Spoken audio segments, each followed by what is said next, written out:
Guys, welcome to Podcast Noir, the first and inaugural episode. My name is Hopti, and I am co-hosting this podcast with Publius. Say hi. Hello.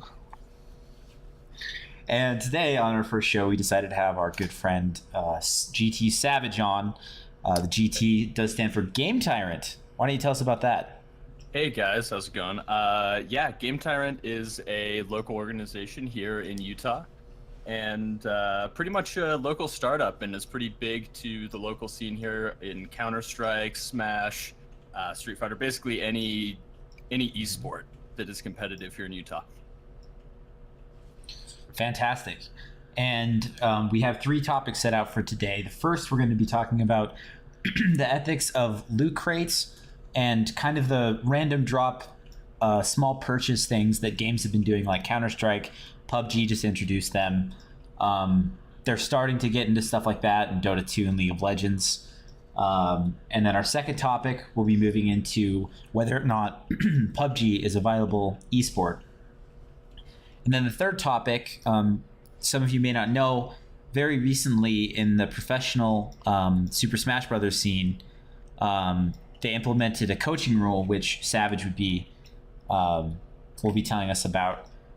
And there was a coaching rule in Counter-Strike about 8 months to a year ago that came down that limits the abilities of coaches to deal and interact with their players in games. So we'll have a little bit of discussion about what we think these coaching rules, how they're affecting the games, and what we think might be a better way to go about it in the future. So, that being said, Savage Publius, let's jump right into it. Sure. All right, start us off. Okay, so most recently in PUBG, they just unveiled a couple crates that you can buy with in-game currency, the crates, but then in order to open them, $2.50. And in those crates, there's, 20 some odd items? I think about 20 or 25, yeah. Yeah. And those items, I think I'm not sure. I'm certain that there's some rarity assigned to them, because I've opened a couple of these crates myself, and I've gotten like yellow striped shirt, which nobody wants. Like people want the purple mini skirt or whatever. Yes, I think, I'm not 100% on this one, but there's little colored tabs in the corners of the images. So there's rarity. Yeah, I think that indicates rarity. Yeah, somebody should look up the price of one of those pink mini skirts right now on the Steam Marketplace, because I'm sure it's a bit ridiculous. Pull it up right now. But anyway, there is a way of interpreting what these companies are doing to make money here that seems like gambling, because you're spending money on an unknown outcome. And while you're guaranteed something of value, what that is most of the time junk, right? So people get trapped into spending lots of money to open these things, or these artificially inflated price items on the marketplace. You can pay, skins in CSGO, Dragon Lords can be multiple thousands of dollars. So this is the kind of ecosystem you get into when you have a popular game and you have these loot crates that you can open. So Publius, why don't you step in here and give us your viewpoint on whether or not these are ethical ways for a game to make money? Okay, so my overall impression of the idea of these loot crates is that it is not only unethical, I think it's also anti-consumer. And I would just go off and say on a base level, it's just wrong. All right, how about you, Savage? I don't necessarily agree.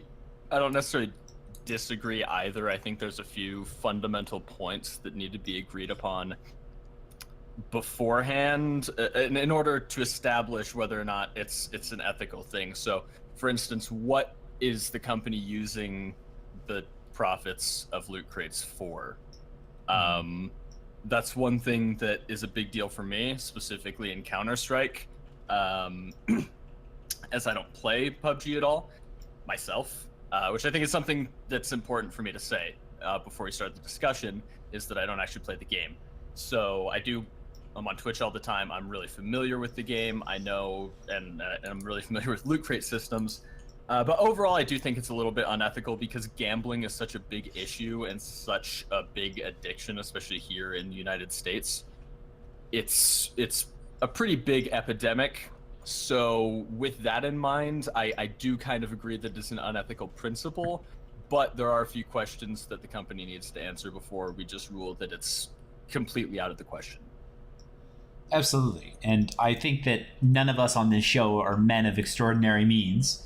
And we've all spent money investing in these microtransactions in video games, probably to a fairly absurd degree compared to games that don't have little microtransactions and loot crates like this. Especially Sure. CSGO. It's like when you get into that game and you want to have nice skins and you maybe want a knife that you opened, like that, you can spend hundreds of dollars on keys and not get a knife.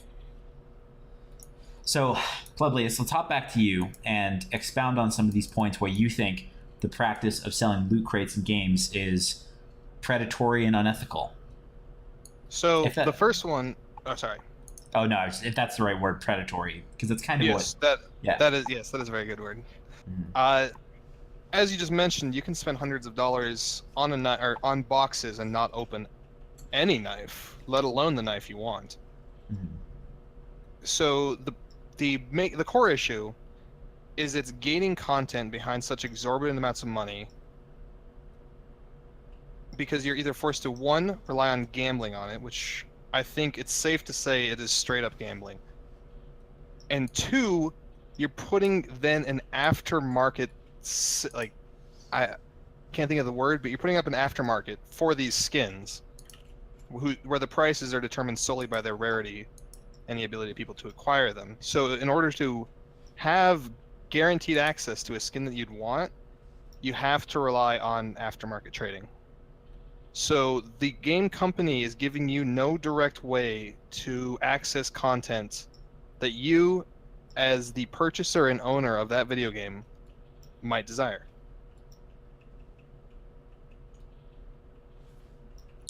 All right. It's pretty fair. I mean, I will say that. I mean, one of the places we can stray into the woods in here, is definitely. So say that, I open something, like I open 10 cases and I don't get what I want, and then I go on the marketplace and I see that I could have gotten that same thing for less than I just spent. That's kind of messed up. But by the same token, why is it bad if we're letting the free market decide prices for these items and they get inherent value? I mean, so who's really losing out at the end of the day because somebody's getting money in their Steam wallet from opening something and selling it on the marketplace? And So yeah, go ahead. I'm sorry, Go ahead. I didn't mean to cut you off in the middle of your question. No, please do. That's this kind of show. We need to. You got to say something. Say it. Yeah, I was hoping to bump the energy up a little bit here, you know. So I think the problem is, with regards to your question, with letting the free market decide, it's not really the market that decides the price of the skins. It's the company that decides the price of the skins. So I mean, I literally just searched on Google while Pleblius was talking about case openings in Counter-Strike. So what your percentages are to get whatever drop rate.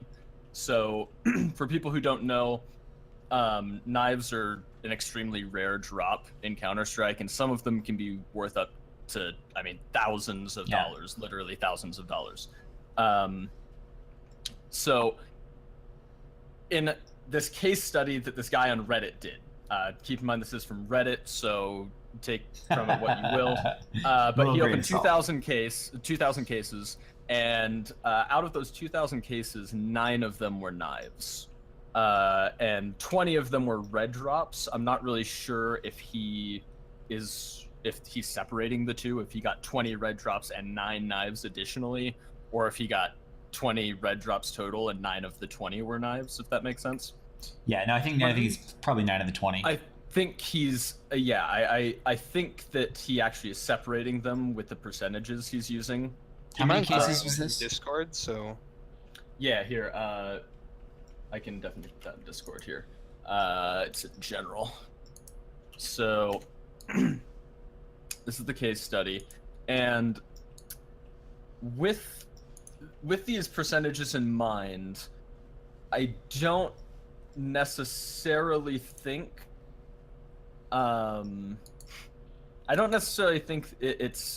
there's any set values necessarily that you can see that would say that like knives have a set percentage value higher to get than X, right? So in 2,000 cases, I mean, you can see that it's 0.5, right? Yeah. But what I'm trying to say is that when you open 2,000 cases and only 0.5 of them are knives, you can assume that. So how many? What's your dollar figure on that? that's what I was wondering. It looks like he doesn't go into it. An interesting point to note is his statistics. When he uses it's gonna get a little mathy, but he says that using the first 4 values, since they fit a lot more cleanly, with a 99% accuracy rate, you should only expect to get a knife in 0.1% of the cases that you open. He seems to have gotten about 4.5 times that. He says that he expects he should have only basically gotten 2. Huh. Interesting. And see, that's the thing. What I'm saying here is that. So how many dollars did he spend on 2023 cases? Well, so that's one in 1,000 cases is $250, right? So, or sorry, that means you're spending $2,500 in cases to get one knife. well, $2,500 in cases. But what about the keys? Yeah, that's so 1,000 cases. That's the keys. The cases are So almost 2,000 cases. So 2,000 cases. yeah. Well, at cases- market value is $4,500 worth of keys. Because they're $2.49. And the cases, most of the. Let's say the he cheap got cases, the cases for free. Let's just say he got them for free, just for the sake of math. You can get them for 3 or 4 cents, the older ones. Let's just say that he just saved up all of his cases from the beginning of time, right? Yeah, That's so many cases. Just for the sake of argument. So he spent $4,500 on just keys at market value. So if he only expects to open 2 knives out of that, what is the chance that in your 20 red drops and 2 of those being knives, that you're gonna make up $4,500? Oh, like less than 1% of 1%, because the vast majority of knives. Also, for are quick complete note, garbage. quick note for those that you, it's a quick note for you guys that don't know. Counter-Strike also has durability on their items, so you have various amounts of wear that come on them, and then they also have different patterns within certain different knives. So they're based on the rarity of the pattern and how good they look and their like overall weapon quality, which is a floating value, and you can land anywhere. There's basically an infinite number of possible knives you could get out of the game. And because of that, there's this ridiculous bell curve, and on the very low end and very high end, like your price swing gets ridiculous. And you can have knives that are worth thousands of dollars, but the vast majority of knives probably lie between $50 and $150. Probably 95% of all knives.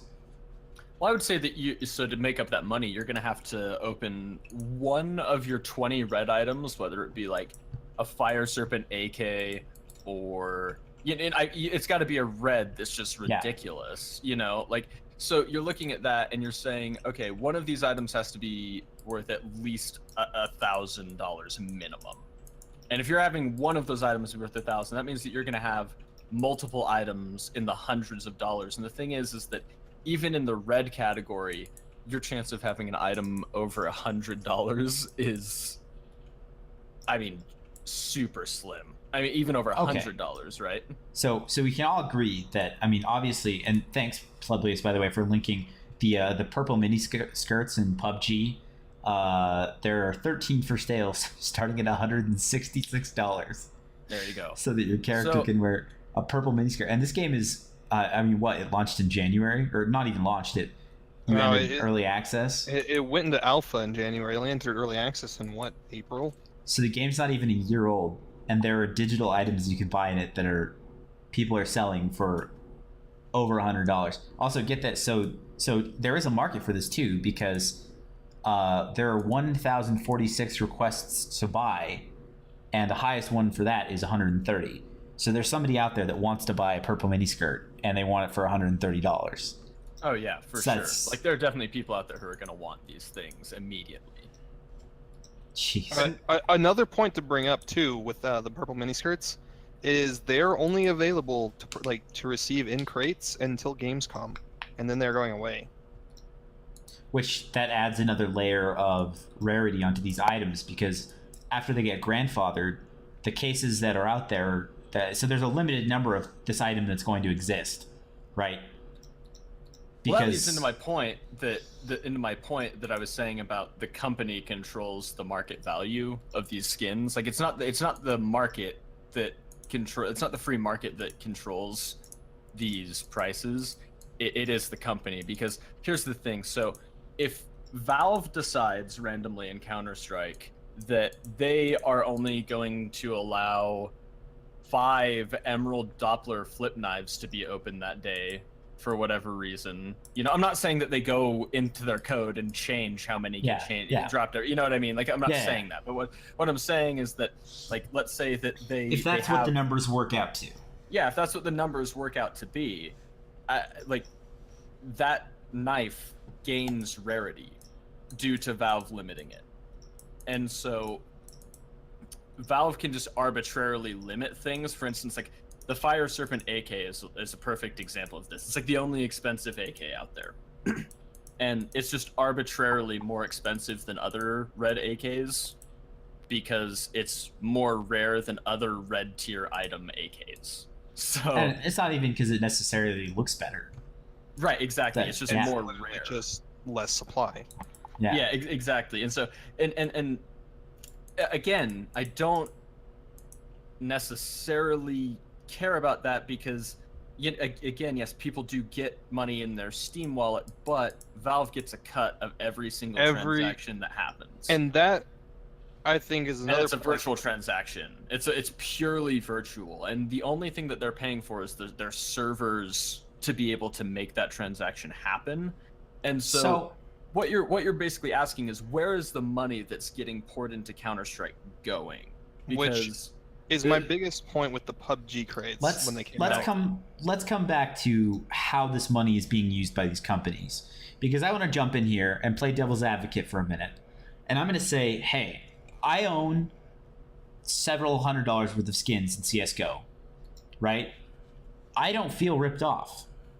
I don't feel like I've been taken advantage of, and I'm a consumer. So, well, you shouldn't. Well, but that's the thing, is if we're going to say that this practice is predatory and unethical, are we going to say that that despite there being no perceived harm to the people on the receiving end of this marketing practice, or the way that these companies make money, like, despite me not having ill will and not feeling like I have received less value, like, who's really getting hurt by this? I think one is that even if you don't perceive yourself as having been manipulated or taken advantage of, I think the fact is that you have. Now, if people are okay with this, that's a different argument. But then also, as you said, you're the individual that has thousands of dollars worth of skins. Not thousands. Well, some individuals. I've like maybe like 300 or something. Yeah. And the hypothetical. Sure. Yeah.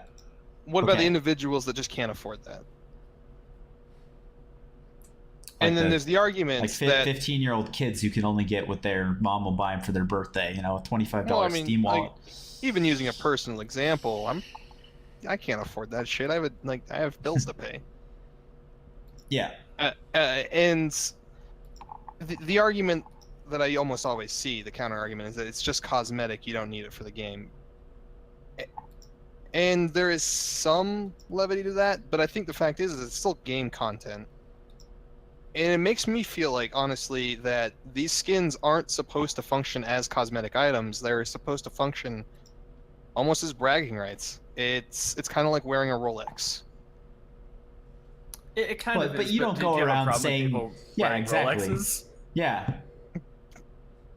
I think that. Because I don't. So Come on, like defend this. yeah, no. People wearing Rolexes, I think, is fine, but I think it's against the nature of what video games are. And at this point, we're gonna get in kind like Okay. it's more of a personal opinion. But to me, video games are supposed to be more egalitarian.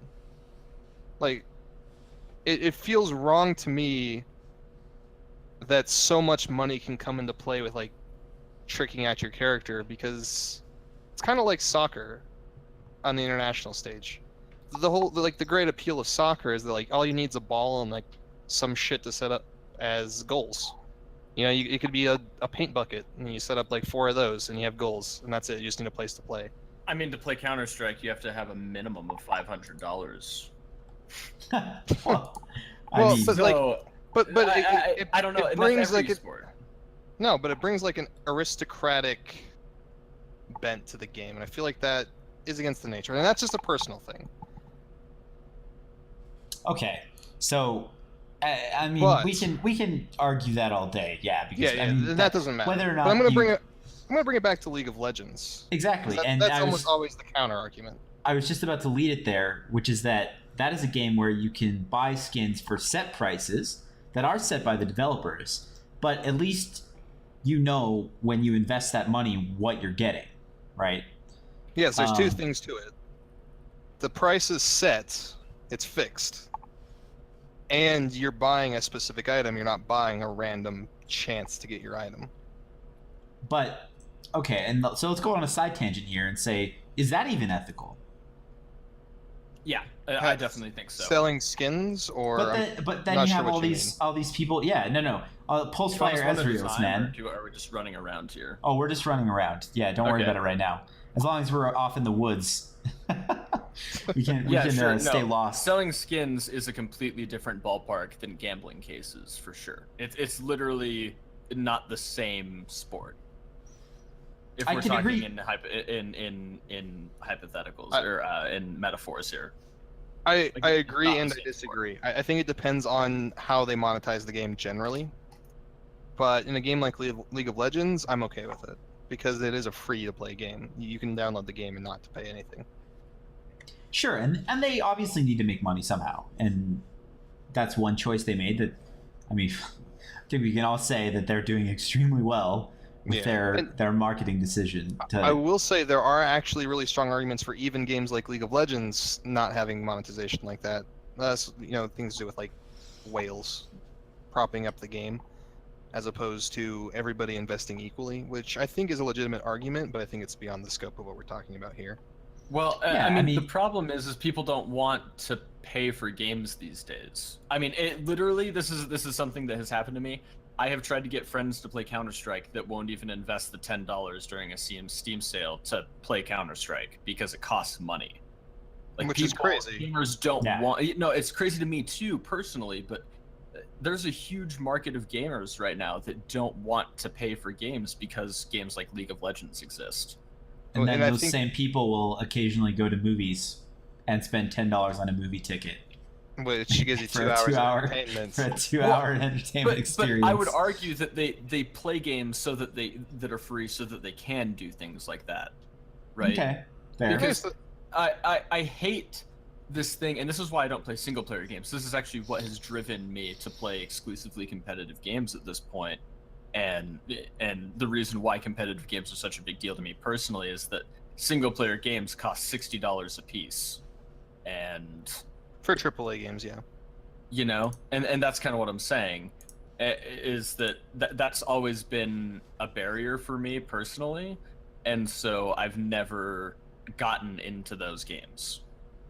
Well, to get back to the point about all these gamers running around with Rolexes on, like, that has to still rub you the wrong way if in League of Legends as well, or is it lessened by the fact that those people didn't have to spend No, it is lesson. It's literally because the point of a cosmetic item, in my mind, is it's to change the look of a character that you play. So in League of Legends, like, if I am a Riven main and I want to get redeemed Riven because I think it looks better, and it kind of shows off that that's my main character, I can spend $4 and have a complete well, not a complete reskin, but have a decent reskin of a champion I like to play to indicate it's a champion I play regularly, and because I like the look better.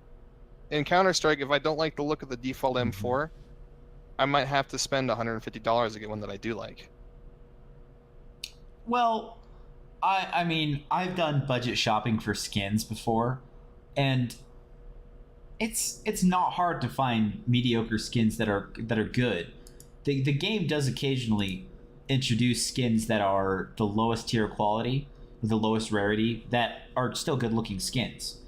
But yeah, I mean, you're right. When it comes down to these rifles that you really love to use, like, you want that stat track on the AK, baby, you know. Mentioning stat tracks, this guy on this Reddit post also mentioned that he expects it's a 0.01% drop rate for a stat track knife.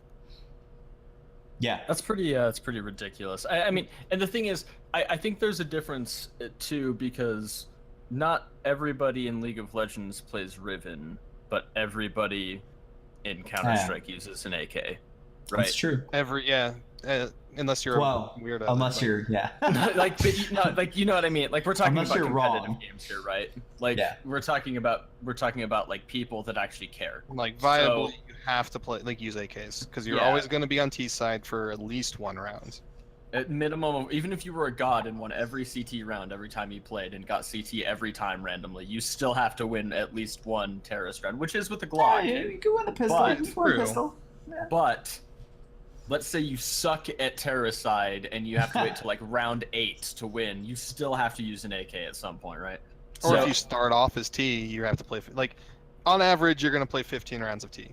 Yeah, and so that's kind of the point, is that everybody uses an AK. The point of getting a skin in League of Legends is exactly what Publius said, I think. I think that getting a skin is to show that you are more than just like picking up that character is for lolsy fun time. You know, like you're saying to people, I play Riven and I'm gonna stomp you in top lane, bitch. And like it makes a statement about you as a player before you get into game, whereas CTs don't see your AK until they kill you. So I don't know. It's always been kind of weird to me, and it's an anomaly to me because I mean I have a karambit, you know, like I'm the same way, but I don't understand why it's a big deal, because no one else can even equip your knife, at least like if we're playing in the realm that we're discussing, which is competitive games. So I don't know. It's kind of an anomaly to me in Counter-Strike. The thing that I wanted to bring up and why I started talking in the first place, besides that weird tangent I just went on, was there is a mixture of the two that I actually like the most, which is the system that Heroes of the Storm uses. All right, you'll have to enlighten me, because I don't play Heroes of the I Storm. mean, it's really similar to like Overwatch. So you guys have both, or Kevin's played Overwatch. So what it is you get, so when you every time you play a hero in Heroes of the Storm, you get XP with that hero out of game, and you can like level up with that hero, and you get different benefits with that hero, and none of them are in game. They're all just, well, they're all in game, but none of them are like gameplay oriented. Well, they're all about, they're just like cosmetic things. And you can buy everything in the game with in-game currency, correct? Yeah. Yes. But there might be one or two limited also promotional, like, you know, like, play this other Blizzard game and we'll give you a free skin in this game. It's like, but you know. Exactly. So playing the game, you can buy straight up anything in the game. Like, you'll get for a set price as well. For a set price as well. And it's like, it's not, none of them are that absurd. Yeah, like you can get skins, like you can get your Malfurion skin that you want for like 400 shards, or you can open it in a loot box that you would get from leveling up with heroes. And every level that you get with a hero, you get a loot box, and you can reliably get like a level every few games with a hero. And so you get a loot box, and you play different heroes, so you're getting loot boxes all the time. Like, I'm basically always opening loot boxes when you're playing. So you're getting skins, you're getting currency from playing, and you can open all these super rare skins, and you open rare stuff all the time. It's really exciting. And there's no marketplace. And yeah, there's no marketplace. You can buy extra crates in Overwatch at least, and I think and here's the storm you can do. Yeah, you can buy extra currency. You can buy extra currency, and you can just buy straight up extra crates. See, buying extra crates, and League recently, within the last year, introduced this. I haven't really played, but I saw that they introduced this, and that still kind of bugs me. Granted, that the fact that everything has a fixed value makes it a little bit more okay. It does kind of bug me that they're just like, hey, on a whim, you can pay money to get this random item.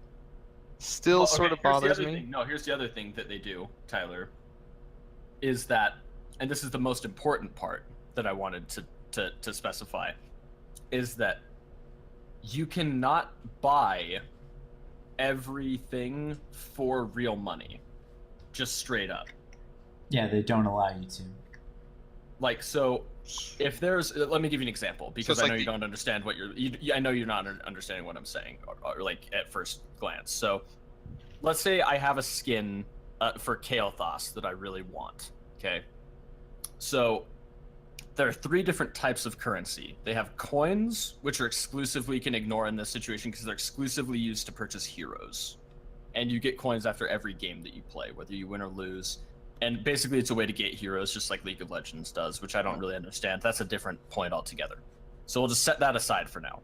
Yeah. Then you have gems, which is the currency that you would buy. So they're similar to like Riot points.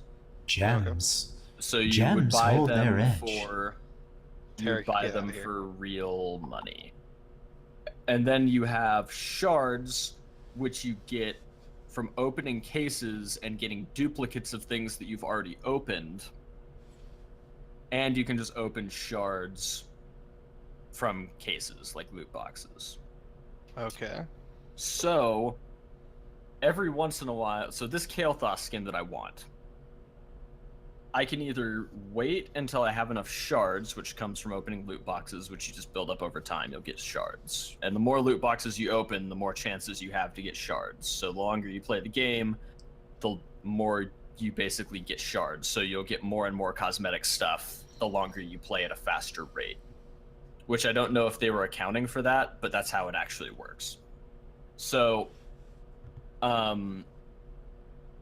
every once in a while, they'll like put something on sale for gems. Like that Kael'thas, some random Tuesday on reset. That week, it might be on sale for gems, and I can purchase it with gems. But I can't always purchase it with gems. Does that make sense? Yeah, that makes sense. So it's kind of almost the opposite of Riot's system. Right, exactly. So That's interesting. I like the idea of like the more you play or the better you play, the more that you unlock.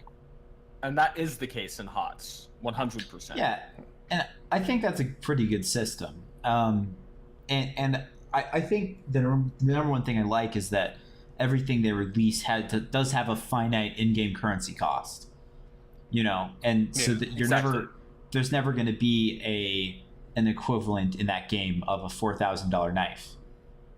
There's like at max, even if you boiled it down to, okay, I would have to spend. I mean, because most of the stuff too, if you open up, can you open duplicates in Heroes of the Storm? Yeah, but it gives you shards, like I said, which go toward being able to unlock other cosmetic items. Okay, so it sounds like it mitigates the RNG slightly. It does, yeah, which it's not great return, but it's enough to be like, yeah, okay, fine. That's the other thing that rubs me the wrong way about like PUBG and stuff is there's no recompense for all the extra shit you have in your inventory. You can refund for 30 BP if you get a duplicate item. Oh, you can? I didn't even know that. 30 BP. I mean, so keep in mind the cheapest crate is 700. Yeah. So it's refund 20 items. So in HOTS, it's based upon the rarity of the item, right? Like if you get a legendary item, it's basically like the quarter. It's a quarter. It refunds you a quarter of whatever the rarity of the item is. See, and they do the same thing in Hearthstone. Blizzard has the same model. The disenchant, yeah. Everything is a quarter of what it would cost. And what that means is if you have some skins, some legendary skins like around that you once liked and don't use anymore, you can disenchant them and make the new one that just came out that you really want. Which is So great. But you have control going forward, like modifying your inventory too. So I'm definitely on board with this as like a better system for monetization. I think we the can all problem is agree on with that. like Counter-Strike, I think, is that like where is the return for the community based upon how much the community is spending And- on skins? I was just gonna say that we should move on to that next point. Absolutely. What does that monetization bring the consumer? Which is Well- and this is why I said it was directly anti-consumer and anti-capitalist. Well, it's not anti-consumer for companies that do it correctly. No. I meant the loot crates. Well, So again, let's talk and about- I this don't was- necessarily think it's anti-consumer. Let's The talk CS:GO? about a company.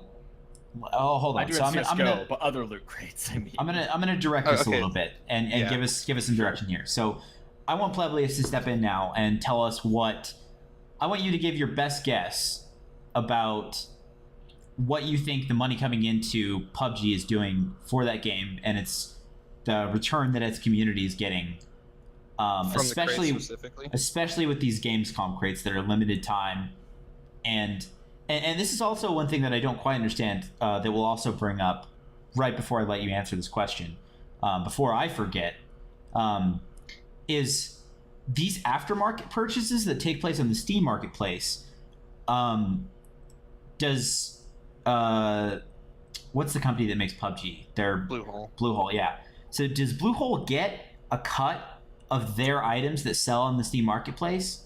Just Because to answer you- that, I don't think they do. I think it goes to Valve. I could be wrong, but Because that's insane. Because that means that the only money they make off of it. So with Counter-Strike, it's kind of fucked up because they take a cut of all those Steam of transactions. every aftermarket you know. market sale. Yeah. Yeah, and so they're making more money because the economy is so they actually have an interest in making their economy as liquid and as fluid as possible and having these big transactions take place on their marketplace.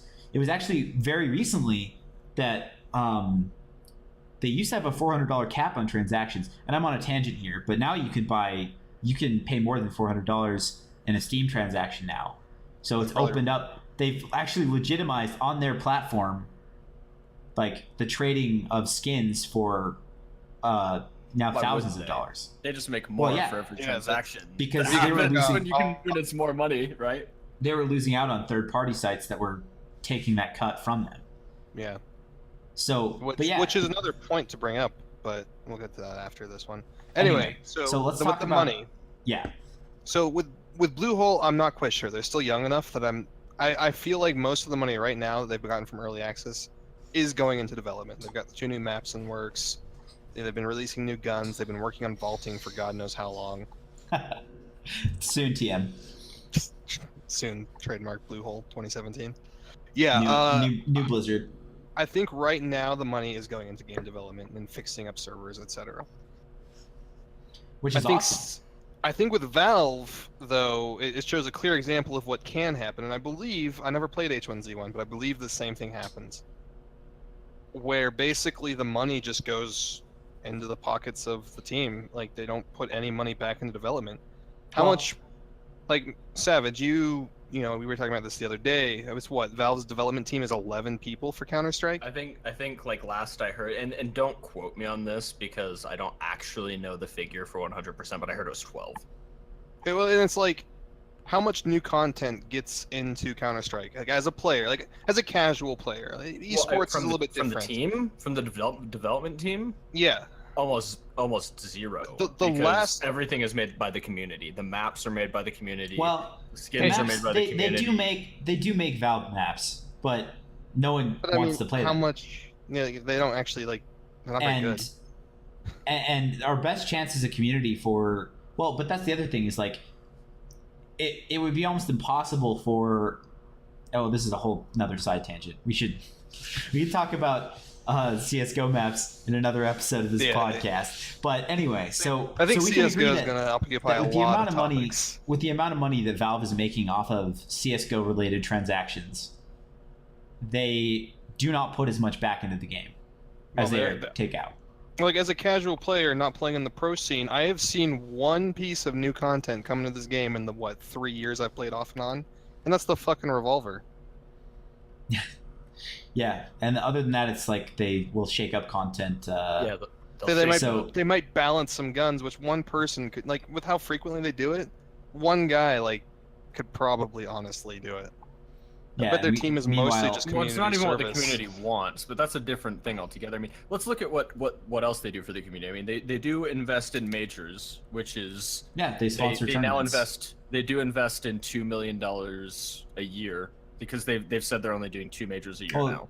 They do It's sponsor- 2 million. No, they do other ones too, but they host like 2 major tournaments for $1 million, so we can count those for sure. Like $2 million every year. And I think Unless they I'm increase it. pretty sure that they, I don't know, they might contribute a little bit to the tournament organizer to help with production costs as well. Okay. In addition to that 100 million, but I'm not 100% sure on that. So, but like Anyway, but they give back to the community in some ways too. So they have the $1 million that they give, but like, okay, I think Pleblaeus and I were talking about this the other night, and we said that even if, like, what percentage of their player base was like half their player base bought like 2 keys once a week, that alone would fund the majors. Yeah. For Valve, Well, like the cost of that, like alone, would fund every like both majors every year. Let alone the fact that people are probably purchasing more than that, plus every single aftermarket trade. Yeah. Like I mean, And- if you sell an aftermarket knife for $400, Valve gets a cut of that $400 for doing literally nothing. Well, and also I want to point out that every time they release a new operation, it's like, yeah, that content is now part of the game, but to buy the coin and do all those extra missions and stuff, like, which are kind of dumb, but people buy it anyway. Like, I bought 2 or 3 coins when I played CS. It's like, those are $5 a piece too. So it's like they're encouraging you to pay money for the shitty content they do release that nobody cares about after the next month, you know. Yeah, Now- and Go ahead. Sorry. okay. So my point, like the first thing that I said when you asked me how I felt about it, was that it was anti-capitalist. And I stand by that because as the idea with capitalism is that you exchange goods and services for currency, for capital. But with like loot crate systems, that's not really what's happening. I mean, we're trading money to Valve and we get some like cheap thing that they didn't put nearly as much money as like we're spending on it into, and then that money doesn't get reinvested back into the thing that we're really paying for. It's basically, so it's more clear with PUBG, is that money, we're not paying that money for development, we're paying it for a skin, and there's no incentive, there's zero incentive for the company to reinvest that back into the game. So it's almost more like a one-time transaction that they just keep repeating rather than like a persistent development state. So with League of Legends, for example, for them to get money, they have to release new champions so that you buy new skins, or so that you buy the new champion. And new skins for With existing champions. Well, that too. Yeah. But like the biggest driver, I would say, in my personal experience, knowing and it's anecdotal, but knowing people that do spend money on a lot of stuff, it's usually new champions is probably their biggest source of income. And with PUBG and CS, they don't have to release new content; they just have to release new skins. And even then, they don't really have to do that as long as the game is popular. They just keep making money off the same stuff that's already there. Well, I think the problem is with the consumer, right? The mindset of the consumer. Like, and I don't mean to be like the victim blamer, but that's not what I'm trying to say. What I'm trying to say is that so I really love Counter-Strike. I like it's a game I'm really passionate about. So I feel valid in spending $300 on the game, right? Because I spend 2,000 hours on the game, right? You know, I played the game for, you know, on my Steam right now, 1,200 hours. I know that Hopty's played for 2,000 hours. I mean, like, I have like we have- 300 hours, yeah. we have hundreds of hours in this Yeah. game, and So I feel validated in spending money on these things as a consumer because I spend so much time. But to me as the consumer, I don't think about the back end all the time. I don't always think, well, Valve isn't giving me this in return, right? Where if I were buying like a car, for instance, I would think differently, right? Yeah, and Because you have an expectation of a car. I don't have So- an expectation of Counter-Strike to change. Like, All right. and it's different for different games, right? Because So- I don't know. It's hard. I'm gonna pose a question then, because we talked about how we don't think that Valve necessarily puts back into CS:GO what they get out. But we did say, and I kind of agree with Publius on this, that Bluehole is probably investing a lot of the money they're making off of these crates back into ongoing development. And that game does have an upfront cost as well, even though it's still technically early access, which whole nother kebab. But so does it improve the ethics of the situation if the game does a more ethical thing with that money? So by reinvesting in the community and the game, does that make and okay, I'm going to have that question first, and I'm going to have Plebly start off on that, and then after this, we'll step into whether or not it's more ethical if a game does that early in its life cycle to kickstart itself, and then reverts to a more stable means later, perhaps. okay. Go ahead. I think it makes the company more ethical, but I don't think it makes the practice more ethical. Sometimes you can do good things by doing a bad thing, but it doesn't make the bad thing any better. So I guess I'm saying, like, I don't think the ends justify the means. That makes sense? Yeah, Yeah, it's fair. I think that the problem is that and there are two sides to this. I think the first side is, in my opinion, the problem is that the game has an upfront cost, and so because of that, it's way different than League of Legends, and it's even different than Counter-Strike. Like, isn't PUBG like $40? I think it was 30 when I bought it. I can check right now. I think I got it for 25. Who Even knows? Even if it's 25, okay, I don't let's even know. assume it's at its lowest cost at $25, right? Yeah. Uh-huh. So I pay $25 for the game. It's 30 and bucks. okay, so right now $30. So I pay $30 for the game, and I'm expecting them to provide these services no matter what. Like, if I spend $30 on HOTS, like, Blizzard is giving me those services, right? And I think HOTS is free to play, and I would like It even is. HOTS is like, yo, spend $30 on this, and I still have the expectation from them to provide me with exactly what they're providing me. Like, I Yeah. could play that game and nothing would change for me. Whereas in PUBG, it has an upfront cost. Then it's basically enticing you by giving you these crates for free. And this is why it's an unethical system, by the way, is because the crates are free and the keys aren't. So they're In PUBG, giving it's you a little- something. You they're have doing- to spend in-game currency to get the They're crate. doing a predatory sales. I'm a salesman for a living. They're doing a predatory sales tactic up front, like, and the consumer is just taking it. Like, there's no consumer going, like, if I try to sell a consumer a boat with a predatory sales tactic, I run the risk of them exposing me and my company. Whereas, like, them starting out, like, proposing you a sale with a predatory tactic doesn't come off as unethical because it's online. And I don't know why it's different, but it's literally the same. Like, Yeah. they're just giving you something in order to take something from you later on. And Yeah, it's a very, very psychologically, I mean, it works for a reason on humans, right? Yeah, it's manipulative. And to That's agree with you, like in horrible. Reddit and in the Discord for PUBG, like there are people that complain about it. I mean, I think the complaints are generally wrong. They're complaining about the wrong thing. Oh, it's early access. We shouldn't be paying for this. That doesn't I mean, that's an argument, but it's not really the important argument.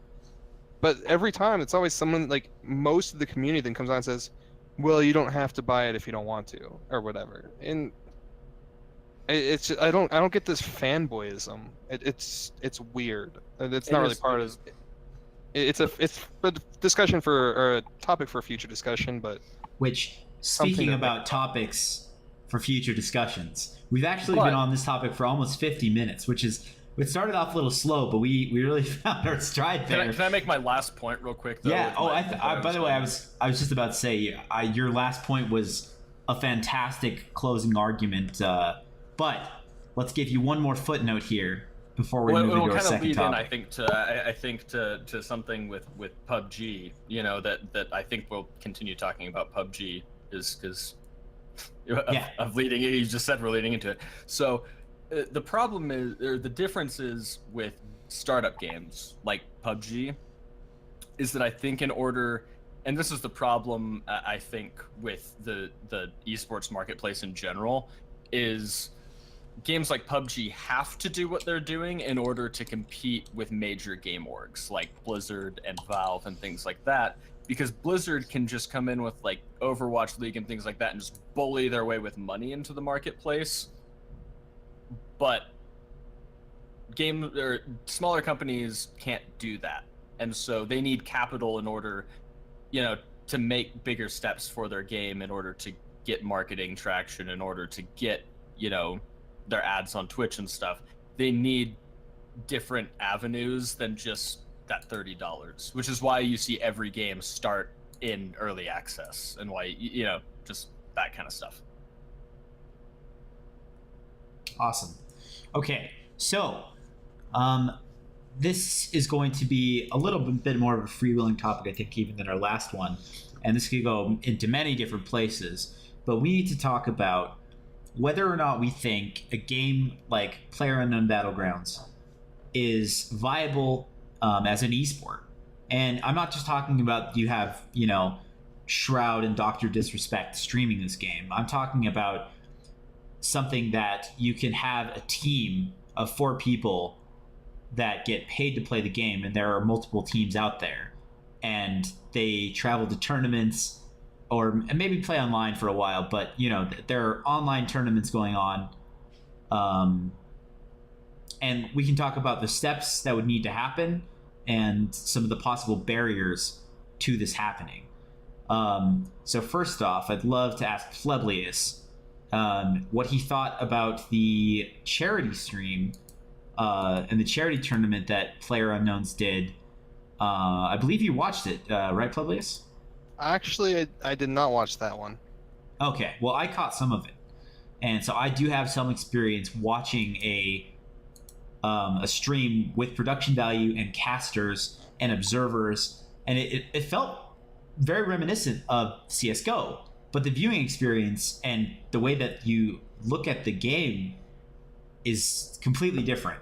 So I'll sit on a soapbox for a minute and try and tell you guys how they were running this, in case you didn't catch up with any of this footage. So they did a stream for charity. They had a bunch of big personalities on. All the major streamers were doing it, and they were doing duos, I believe. There were teams. So they had 50 duos, and they had a European set of 3 matches and a North American set of 3 matches. And I believe I have the results here. And in both regions, a different duo won every single time. So that. Okay, I'm gonna segue into one question first. If you have a PUBG tournament, how do you judge who's the winner? Do you run multiple games? And go ahead, Publius, take this one away. So How do you that's a think very they can interesting resolve that? question. And different sports handle this question differently too. So I'm going to start with that, and then I'll bring it back into PUBG. So like basketball or MLB baseball, they have multiple game series to determine who wins each round of the championships, and then even the grand, like the final championship game is a 7-round series in basketball, whereas football is one-off single elimination all the way up to the Super Bowl, which is an interesting thing because it allows for more variance, but it also generally makes the season a little bit more exciting. Because if it's, oh god, I don't remember which year it was when the Giants beat the Patriots, Eli Manning. Like that was a pretty crazy game because everybody expected the Patriots to win. And if you did a 7-game series, they probably would have won because they were a better team. But sometimes it's just nice to see the underdog just get that one off. So bringing that back into PUBG, the issue with PUBG is there's so many teams competing in one game, and there is enough variance in a game that you're probably not going to see the same team, like the team that's even favored, win. I mean, if you played a full game of 100 people from 4-man squads, that's 25 teams, and only one of those can win. So seeing like a single elimination style game, or it's like the championship is just one game, would be interesting. But what does that leave for the viewer? Like, if you're a fan, how do you really And let's say you're a fan of Shroud, right? And you tune in to watch Shroud, and his duo drops on a town on the map, and they die in the first 5 minutes. Let's make it even worse. They drop in a town that they think they should be alone, but somebody follows them and they don't pick up a gun and die. They're dead in the first 90 seconds and they didn't even fight back. If you're a fan of Shroud, what do you like? That's not a fun experience. So I think for a game like PUBG, you have to do a multiple game series. But then how do you judge who wins that series? Because again, there's 25 teams. Even if you said like whoever wins the most games, like gets first place the most, you could play 10 games and have a different winner every time. So you have to come up with some arbitrary system. I don't think it would be arbitrary. You'd have to come up with a statistical system based upon placement. Yeah, but is that fun for people? Yeah, and you could also include definitely things like damage done and kills, and come up with you could come up with a pretty complex system for rating, whether or not it's fair and rewards. I mean, based on how you set up the system. Would you want a kill system as a ranking for who? Definitely not. No, it'd be I'm saying just a ranking system is where you survive. Okay, so it's very similar to watching, and this is going to be kind of weird because it's not directly like watching golf in the sense that golf has a very direct correlation to what your score is. But as far as you have a bunch of different holes, right? And let's say that the holes are the different games in PUBG.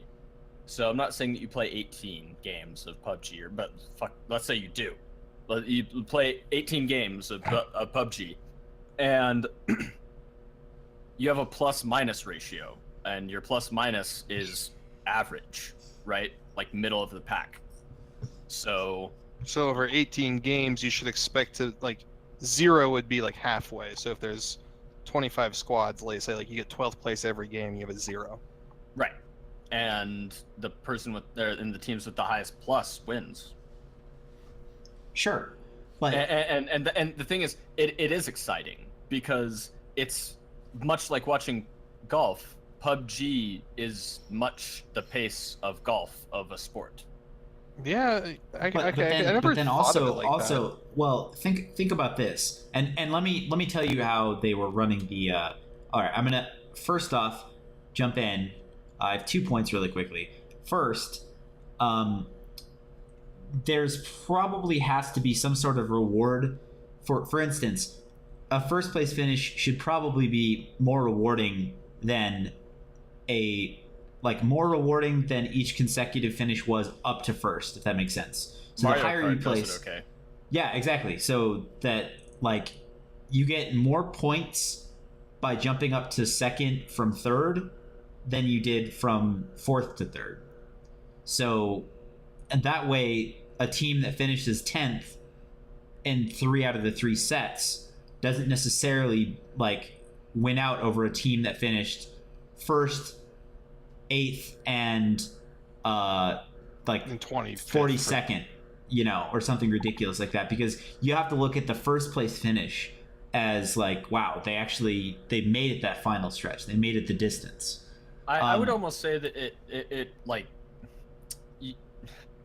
The curve would have to be almost different than that, though, because of the way the game works. Because the game is just so punishing. Yeah. Like it couldn't just be a flat scale of if you make it to the top 50%, then that means that you are twice as good as the people that died instantly, because that doesn't make sense in that game. Well, and and even if you all 50 teams like are equally skilled, there's no like there has to be a 50th place, right? Exactly. Yeah. So And the 50th place isn't even worse at all than necessarily like 42nd in a lot of situations. But then on top you of died that, in the early game. But then on top of that, like I said, it's like the person who, if you have like 100, the person who makes it to 50 isn't necessarily even that much better than the person in 92nd, because of the way the game works. Like they are better for a lot of reasons, and like I'm not saying 50 necessarily, because again, I don't play the game, but you understand the concept that I'm saying, right? Like the back end is not is shorter than the front end, is what I'm saying. You know, significantly. You know what could be interesting too, is, and I don't want to get into how this would make people change the way that people play the game, but maybe in this case it's a good thing for a tournament if you have a set of rules that makes you play the game slightly different, because then the viewers don't necessarily know what strategy the players are going to take in response to this, right? So what if, and for those of you who don't know, in PlayerUnknown Battlegrounds, you land on an island and then there's a circle that's in play, and if you're outside you take damage over time, and it gets worse and worse, and they keep shrinking the circle over time, like every minute or 2 minutes or so. And so what if you implemented a system where you also get you get points for your placement, but you also get more points for surviving through a greater number of circles? So that way it would slow the game down in the beginning, because teams would want to get those extra points from surviving the first circle and not dying super early. It would slow down the game initially, and it might force teams to be less conflictual until they absolutely had to, and then you would have a very, very chaotic and hectic finish, and it would totally affect the pacing of the game too. I mean, there are so many things you could do. I think, barring the argument, because I actually don't think that would change anything, but barring that argument, would slowing down the pace of the game early be a good thing? It's hard for me to say, because I haven't watched the tournament. I don't know what it looks like, but from a player perspective, like I feel like there's a mad dash at the beginning. It actually kind of almost reflects a point I was going to make a little bit earlier, but I forgot to. There's like a mad dash at the beginning, and then the mid game is like super slow. Yeah. And there's a mad dash again at the end. Like it's super hectic.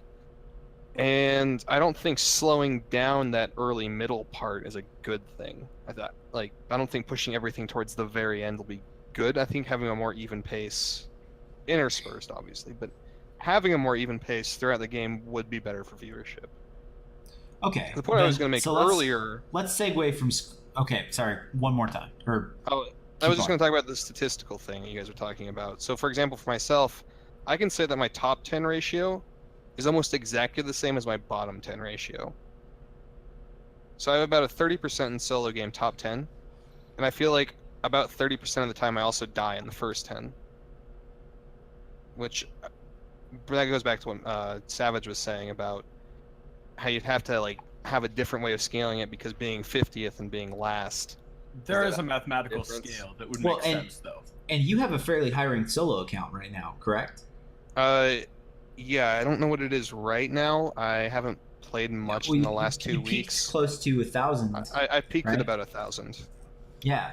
So, I mean, if you're a top 1,000 player in the solo bracket right now, like, you're obviously doing something right.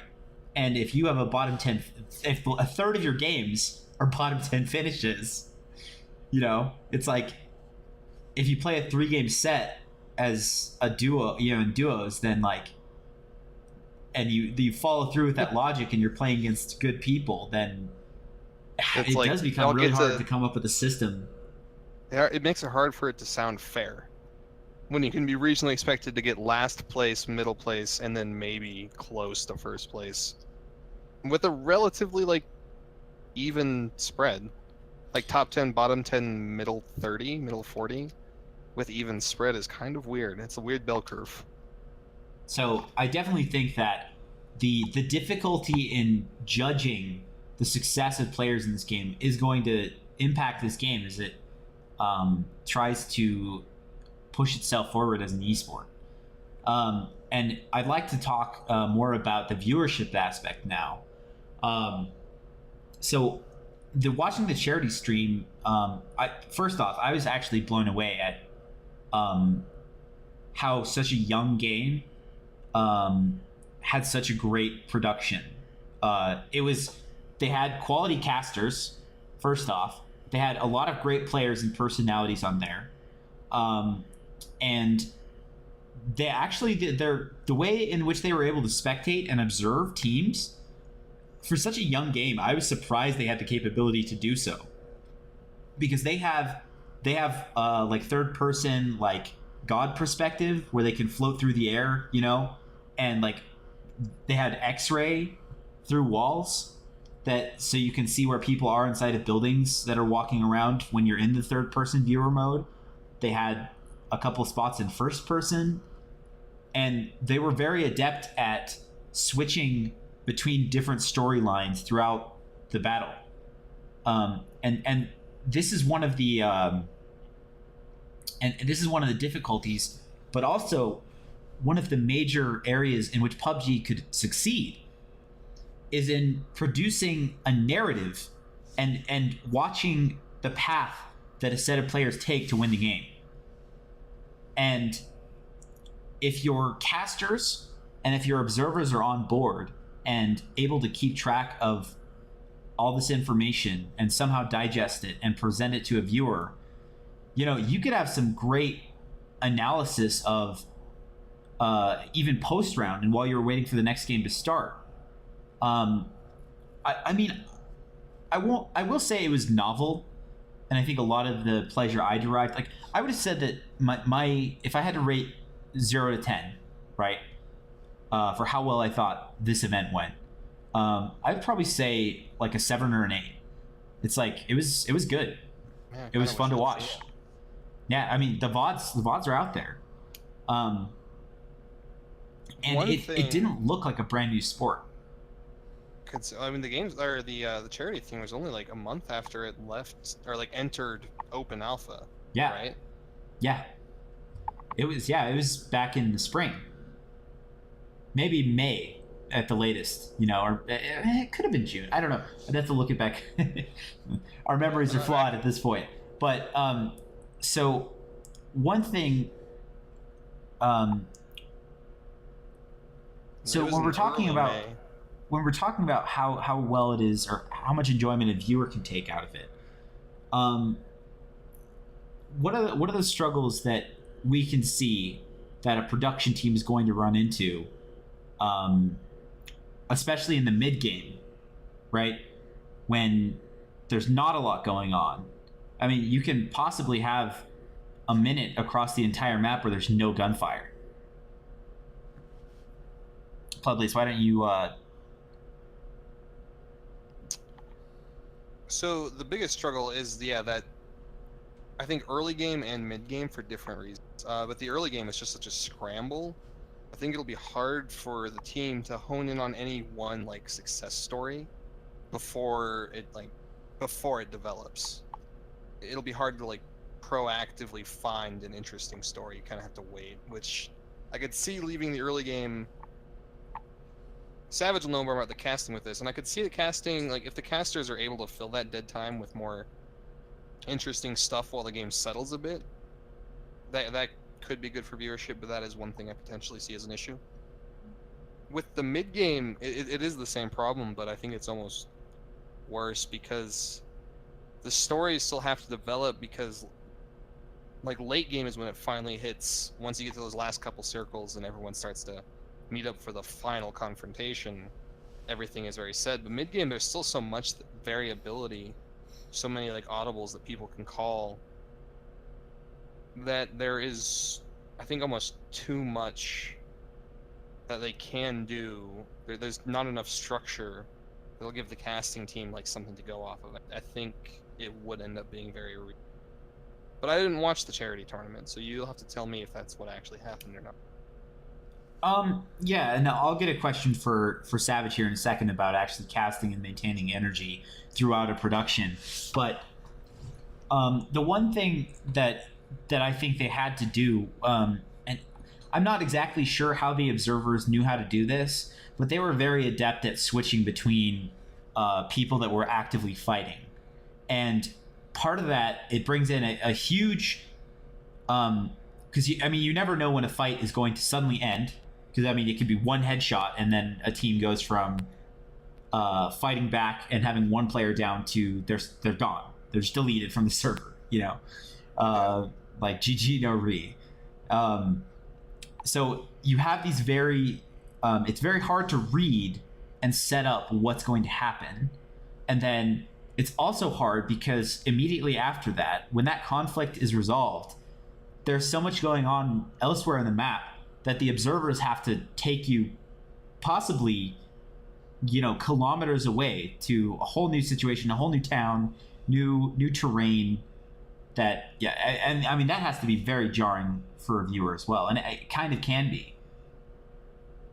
So, Savage, I know that you don't have a lot of experience in PUBG, and that's kind of a shame because when we talk about, maintaining a viewer's interest, you may know more than myself, a plebeius. So, from what you've seen in streams of PUBG, imagine having 50 streams you could tune into at any time, having to cast any one of them at any moment, possibly, depending on what went wrong or right, and then trying to maintain an overall narrative that keeps a viewer engaged over a possibly 40-minute long match. So one of the things that I have to mention about production in PUBG is that as far as production is concerned, PUBG is exactly, from a production crew's point of view, it's amazing. You can have any number of narratives go on, and any number of them is fine, and that's kind of the good part about PUBG and why it could succeed as a competitive esport. I personally can see it going either way. I kind of lean toward it not succeeding in a huge scale. I think it will have some success.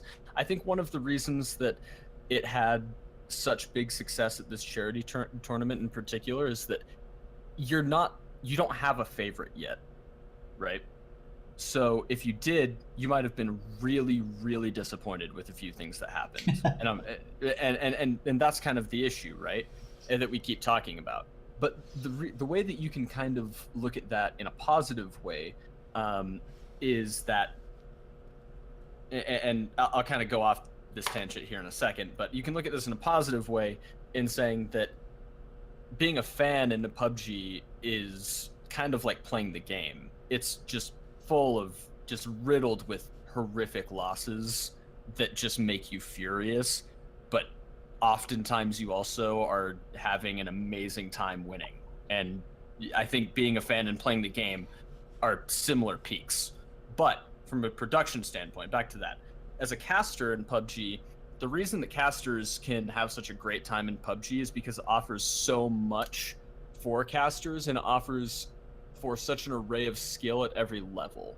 So what I mean by that is, for PUBG, you have a really interesting dynamic where you have like you guys have talked about, a really fast-paced spot in the beginning, and then a little bit more intermediate pace in the intermediate, and then a bit more heavy pace toward the end.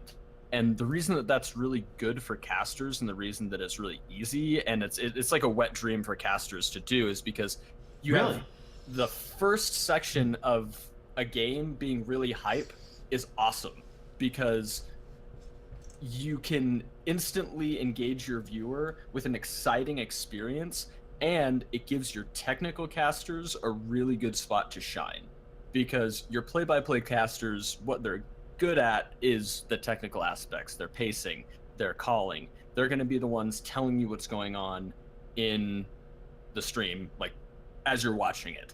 They're the people that really good casters, you could be blind and watch a Counter-Strike stream, and some of the casters there perfectly paint a picture of what is going on in the game for you.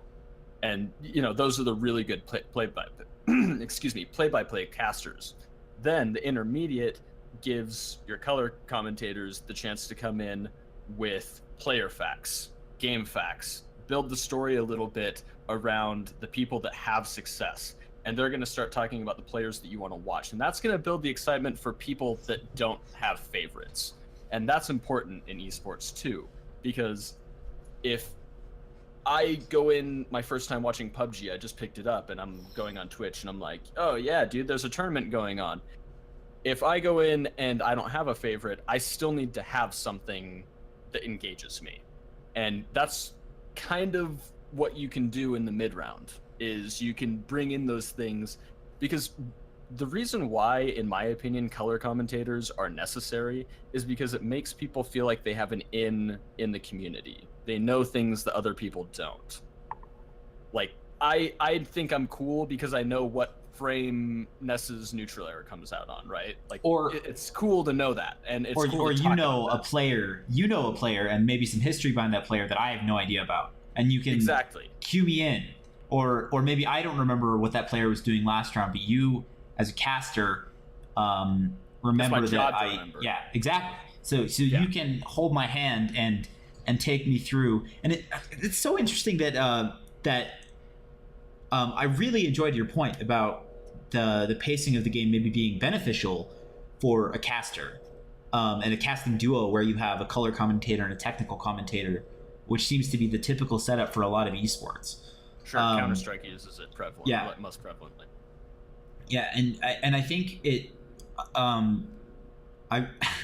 I really was not expecting you to go in that direction, and it kind of makes me want to have you play the game and like go cast the tournament or something.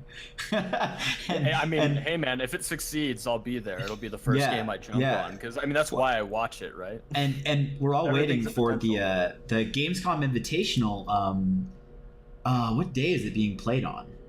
It's the whole weekend, but the big one is the last day, which is, I had the page up. Where is it? So we all need to be watching for this Gamescom Invitational, and this is going to be huge, because this isn't just a charity tournament. It does have to succeed on its own merits, and you're not saving kids this time. These players are in it for the glory and for their own money. Yeah. So and I think that was a big problem with the charity not problem. I should say, because obviously it wasn't a problem. I'm saying from making it viable as a competitive esport. That was kind of the problem, is that you didn't have a favorite and it didn't matter who won. It was all just kind of fun and cool to see. Yeah, whereas, the bragging rights. Competitive, it's different. That's true, and the bragging rights get totally different when you're like, oh man, I got all this Skrilla because I took first at Gamescom, bitch. Yeah, exactly. Yeah, exactly. And once you do that, you can talk about it and build the hype, and that's the thing, is then you get to be Conor McGregor in esports. And it makes you wonder, like, if somebody has a breakout success at one of these, like if that can even launch them from like a low profile player or streamer, possibly launching a career for them. Well, that's what's exciting about PUBG, right? Is that if it did succeed as a competitive esport, it has a bigger player platform, like per game, than any other esport. So like it's growing so fast. If you take Counter-Strike majors, right? Like, how many players attend a Counter-Strike major? So you have like 5 players and 16 teams. So you have like 5 times 16 players. 90. So yeah, 90 players. So that's like one game of PUBG, right? Yeah. So like, even if every player at a tournament is playing in every game or something like that, you wouldn't want that necessarily. You'd probably want at least 2. Some sort of bracketing. Some sort of bracketing or something like that. But the point is that then you look at other tournament formats. Like let's look outside of like PUBG majors, quote unquote. Like you'd have different tournament formats that would include lower level players. And the thing is that it encourages a tiering system, kind of like Counter-Strike has, where like you have your obvious tier S players that are like the best teams, and then you have A tier players that you like expect to see at majors, and then you have like B tier teams that like don't really go to majors, but you still know who they are, and so like it encourages that, but with a larger player base, which I really like. Because honestly, the more money in esports in general, the better, from my point of view. Yeah. Oh, absolutely. And so we'll all be definitely looking forward to this Gamescom Invitational. And one interesting note I want to point out is that I'm looking at the schedule right now, and they're having a duo third person and a duo first person tournament side by side. And they're played at the same time. So you can only pick one. You can't play in both. Which, interesting. Yeah, I mean, That's and that's interesting. When I was reading it, I thought that the idea was that like everyone. Actually, that doesn't make sense. That's just what I. no. never Oh, mind. sorry. No. I messed up. Just kidding. They're played at different times. My bad. Okay. Yeah. Because okay. the days were different. So it's Wednesday, Thursday, and then Thursday night they'll do the duo third person, and then Friday night they'll do the that's kind of weird. So I don't know. This scheduling doesn't seem to make that much sense to me. Can you link it Because for me? they're, yeah, here you go. I'll get it in the Discord. It's in general. So you see that it's Wednesday afternoon, and then is the duo third person. Then Thursday afternoon, duo first person.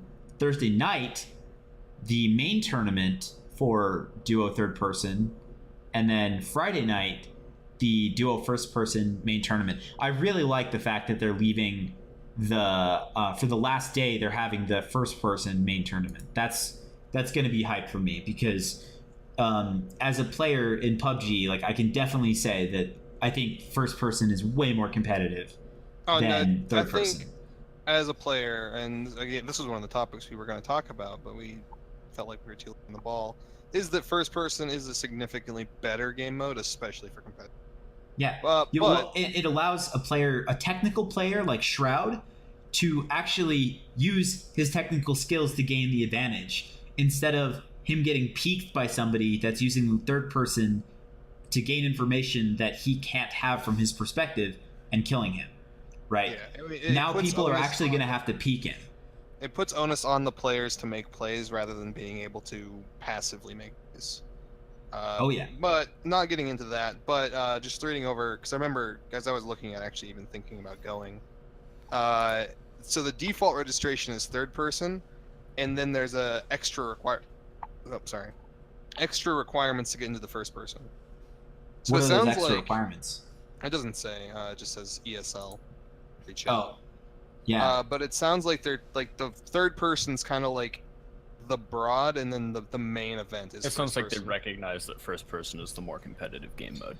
Oh yeah. yeah, and anyone who wants plays to the game would, yeah, obviously. Yeah. But I think it's good that they're establishing that is like that there's no argument in the community. I mean, there Right. might be a little bit. I'm sure if you go on Reddit, There you is, have a bunch but of they're establishing that now. Yeah. Right. Which is yeah, good. I mhm. think. Yeah, the TO's stepping up there for sure. Yeah, I think that's a good decision. Yeah. So we are running into the 123-minute mark, or not 123, an hour and 23 minutes rather. It's 83-minute mark. It hasn't been So- 2 hours. Has So if we're trying to spend roughly 40 minutes on each topic, we can cut the PUBG as a viable esport a little short and get into something that Savage can have even more input in. And we're about to step into his domain recently and the aftermath that we've been dealing with in CSGO when we talk about coaching in esports. So in just a second, I'm going to have Savage run through for you guys this new ruling that the organizing body for Smash tournaments that kind of makes rule sets for Super Smash Brothers tournaments. They just came out with a new ruling about coaches, and we'll have a discussion about that. And then the Counter-Strike coaching rule, which we'll talk about. I'll introduce real quick. I can't remember exactly. It's getting closer to a year ago than not. Coaches in Counter-Strike used to be able to talk during the rounds while their players are playing. So you used to have a coach that could lead the players and call strats in the middle of a round in Counter-Strike. And there were entire teams that based their player rosters around having a coach that was calling in game. And all of a sudden, Valve came out with a coaching ruling for their tournaments, which basically everyone will adopt and did adopt, other than the odd tournament here and there, that coaches could not talk during rounds. They could only talk during some of the allotted tactical timeouts, and teams were given 4-minute-long, I believe, tactical timeouts to work with throughout the entire match. So all of a sudden, overnight, you have teams that are built around coaches and receiving that coaching during the round, to coaches having an impact for sure and being able to help out their players in a moment of crisis, but they can't have this overall big arching impact on the game that you saw before. And this is a controversial ruling, but I think the general consensus in CSGO is that it was a good thing. But Savage, why don't you tell us what this new coaching rule is in Super Smash Brothers, and maybe give us a little background on, like, there are coaches in Super Smash Brothers, like. Yeah, that's which is surprising to a lot of people. The game, especially those that aren't familiar with the FGC. But like one of the big things in a lot of fighting games right now is, and what the point I'm trying to make is not just Smash. A lot of fighting games are questioning the integrity of having coaches in general. Mm-hmm. A lot of the communities are arguing in favor that coaches should be disallowed from basically all FGC events, because it doesn't play to the integrity of the game. It's all about the mental state of the players, and is one of those things that, you know, it's all about the 1v1 environment. You know, you're against your one opponent, kind of like your karate match, right? Like you have your sensei, but your sensei isn't like sitting there like yelling at you in the middle of your karate match, right? Like it's like you let the opponents go at each other. So coaches, correct me if I'm wrong, but coaches were never allowed in Smash to do that, or at least not technically, right? No, not in the middle of games. So coaches have never been allowed to talk in the middle of games in Smash, but recently a lot of tournaments, or the recommended rule set of Smash tournaments, has before the most recent ruling, they had made a rule in the rule set that had said that players between games, you're playing either, best of threes or best of fives in Smash.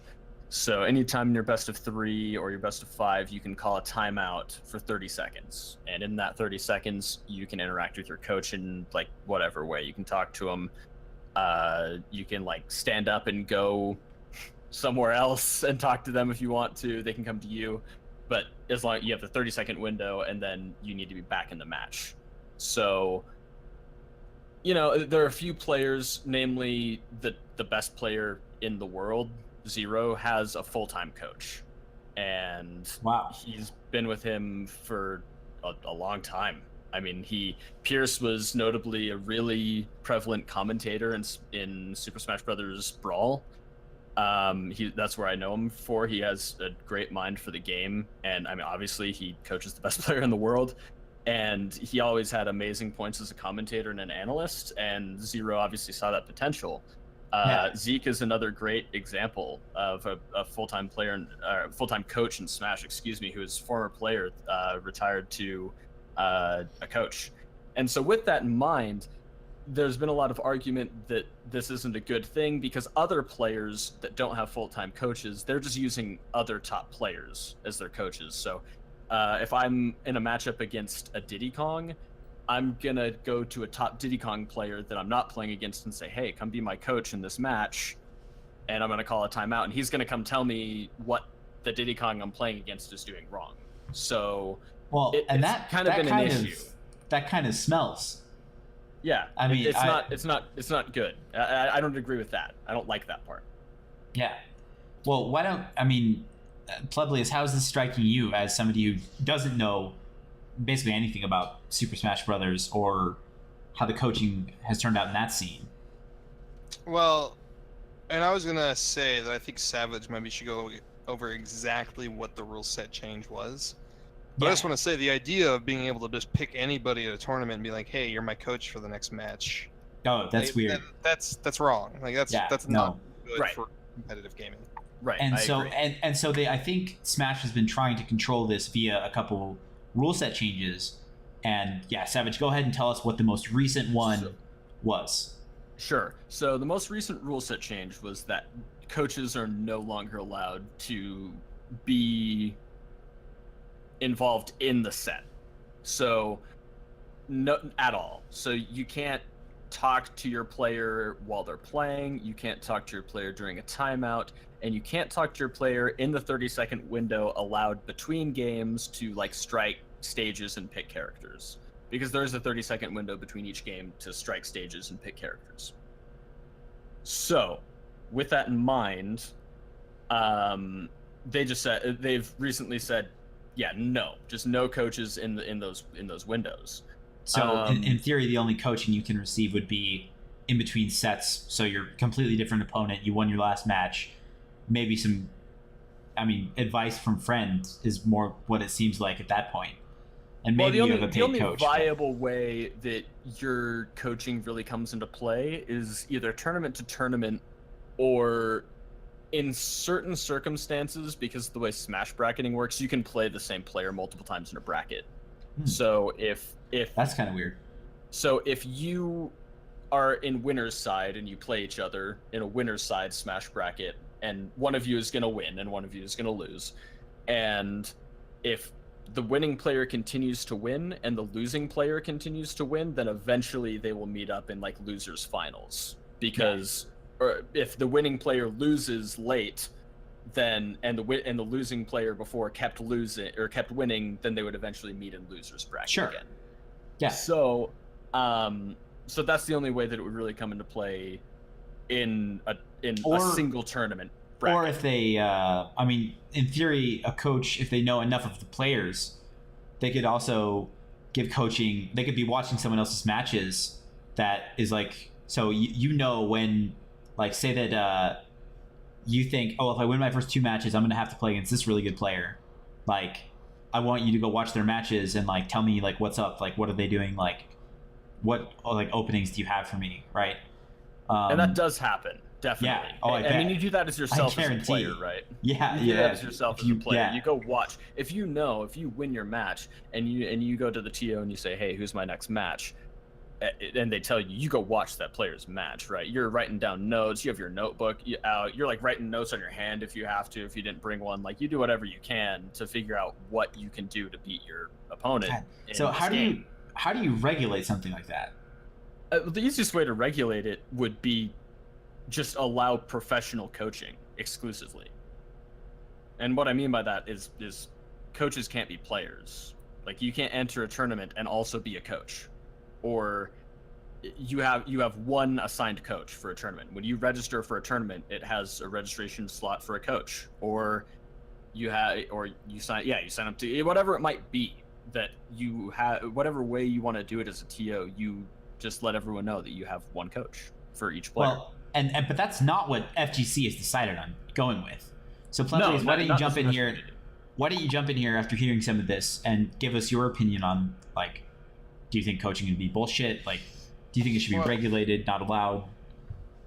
I kind of have an opinion, but I was going to ask, and you guys are a little bit more familiar with this in general than I am, so I'm going to pose the question: how is this similar and how is this different to that Counter-Strike change that we just mentioned? So this, basically, they had defined a setup that was very similar to how Counter-Strike works now, where your coaches can talk during specific pauses, or in the Smash case, in the 30 seconds in between matches. And now FGC, in the case of Smash, has outlawed all coaching during a match. So both cases moved away from more liberal coaching to a bit more controlled. Uh-huh. Counter-Strike moved to what the fighting game coaching was, and now the fighting game coaching has moved beyond that to almost completely disallowing. I mean, the point that I made in a pretty disliked by the community Reddit post that I made was that if you're going to disallow coaching in this regard, you might as well just be cutting the head off before like a problem ever even arises. Like instead of taking a more reasonable step to to regulating something that could be really good, because like I said, the more money in esports, the better. So if you have the opportunity for coaches to make money in esports, that should be an opportunity. Yeah, increasing the size of the industry. Exactly. And so at least that's my opinion, and it's okay to have conflicting opinions to that. Obviously, a lot of the FGC does, the majority of the FGC does. But the problem is that I see is that you're disallowing something, just immediately off the bat without trying to regulate it at all. And it's an issue for that reason. It's unreasonable. So, I mean, like I said, I do have an opinion. I guess my question is, why is the fighting game community so in favor of this change? Like, to me, it does seem like a bad change.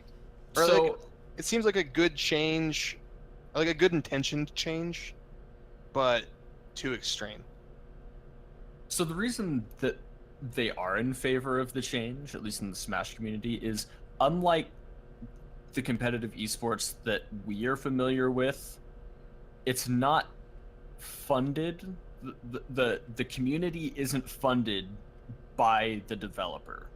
Well, and let me insert one other thing that's I think is really important to note, which is that these are not. I mean, do you have to qualify for these big tournaments? No, you don't. So that's the thing, is like you have amateur Smash players playing with the best in the same tournament and the same bracket. And what's interesting in Smash is that amateur players are oftentimes upsetting professionals regularly, which is why like Smash is an interesting game. And that's why another thing. So I'm going to play devil's advocate for a bit. Another thing is that it is a true 1v1 game. Sure. It's more in line with like tennis, whereas most other esports are team games. And tennis is a great example because the coach is in the stands. Yeah. Yeah. And other than hand signals, maybe that's all they get. You know? I don't think is very practical in matches. No. So I can definitely see like the idea of just like an individual's own talent set and an individual's own memory. I can see why that's appealing for a game that is so much just about upsetting. It's an amateur's game. Sure. And I can definitely see why people then wouldn't want coaching brought in, because it does give players that are already on top more of an edge. Sure. The counter argument to that is that the actual money in this esport is going to come from the organizations that are currently representing top players. I mean, as much as and like I said it kind of demeaningly on Reddit, which for anybody who, if anybody on Reddit ever listens to this, please forgive me for that, but I referred to them as, I think, Johnny Dunks a lot or something like that, or Jimmy Dunks a lot, like Jimmy Dunks a lot and his $20 tournament fee entry isn't gonna fund the FGC, right? It helps, and that's how we're able to get tournament pots, is that thousands of players enter these tournaments and they all pay $20. But Phoenix One sponsoring a tournament is way more money than that. So that's kind of my point, is that it isn't about what the amateur players necessarily want, because this isn't an argument in any other sport. You can't have pickup basketball game players arguing that they're not beating pros because they don't have a coach, and then disallow coaching in the NBA. But the more extreme example of that would be if anybody could enter the NBA if they were good enough, right? Which isn't how it is, because it has organizations and franchises. But if the NBA were like that, that argument wouldn't stand, right? Even if the NBA were like that, the argument wouldn't stand. And this is one thing I've talked to you before, Savage, is that it does kind of the one thing that coaching, I mean, I understand the will for and the want for you to make any sport that you're passionate about bigger and to increase the amount of people that are paid salaries to, or you're even, like paid for travel or something to these weekend tournaments, Sure. like they're able to have their passion be more than a passion and Right. be a living in some way. That's the dream, and that's what a lot of us want from the esports scene. But in something like Smash, it's like, how do you combat the feeling that like these people that have resources and money are just going to keep winning because they have coaching and they have, like they're receiving all this extra added help, and you just feel helpless as even a top tier amateur, I mean, how do you combat that in Counter-Strike? Right. Well, but the difference would be that most tournaments in Counter-Strike are invitationals, and No, they're qualified for.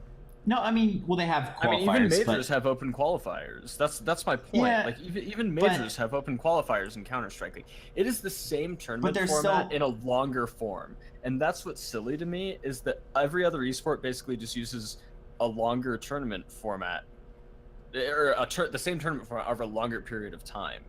Like just because the major is closed and only has 16 teams, like I could go enter with you two and two other people for a Counter-Strike major. It wouldn't mean I would succeed, but I could.